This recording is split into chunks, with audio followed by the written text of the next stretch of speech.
أسوأ حاجة تبقى محافظ على نظام معين وتيجي بعد فترة توقف في النظام ده وتنعزل عن المسار أو الطريق اللي أنت كنت ماشي عليه. زي مثلا أنت كنت كل يوم بتتمرن ومحافظ على التمرين، بعد كده واحدة واحدة لقيت نفسك يوم بتتمرن وأسبوع لأ، بعد كده وقفت التمرين خالص من غير ما تاخد بالك.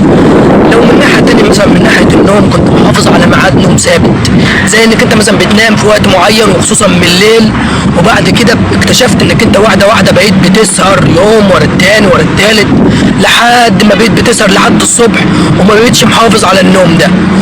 فغالبا كده انت هتلاقي نفسك ما عندكش انضباط، ما عندكش انضباط في اي حاجة تانية، لان اللي مش بيبقى عنده انضباط في حاجة او اتنين هو كان محافظ عليهم خلاص هيبقى ما عندوش انضباط في بقية الحاجات.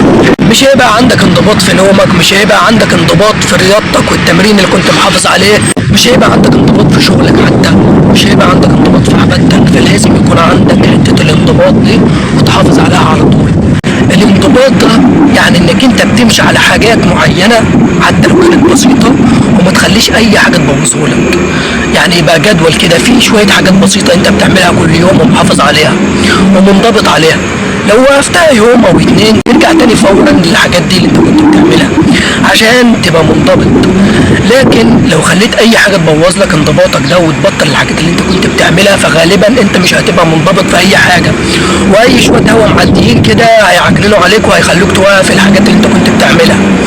لكن لو انت حطيت خط احمر تحت الحاجات اللي انت منضبط عليها وماشي عليها فمفيش اي حاجه هتبوظ لك الحاجات دي بس، وهتبقى انسان منضبط في حياتك.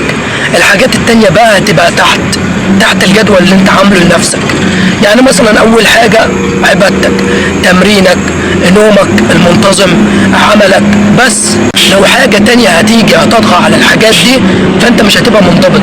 لو الحاجة دي هتخليك توقف الحاجات اللي انت محافظ عليها، والحاجات دي عن تجربة. يعني بصراحة الانضباط والجدول بيخلي نفسيتك حلوة، بيخليك تحس انك انت يعني مليان ويومك مليان، يعني مش فاضي من جواك كده، مش عارف نفسك انت رايح فين وجاي منين، مش عارف نفسك انت بتعمل ايه. لا، الانضباط والجدول ده بيخليك منظم وبيخليك فاهم نفسك وفاهم انت عايز ايه وبتعمل ايه طول اليوم. بس كده خلص الفيديو بتاعنا اللي انا اصلا ما جهزتلوش، واشوفكم في فيديو جديد. وما تنسوش تشتركوا في القناه وتكتبوا الاراء بتاعتكم في الكومنتات. سلام.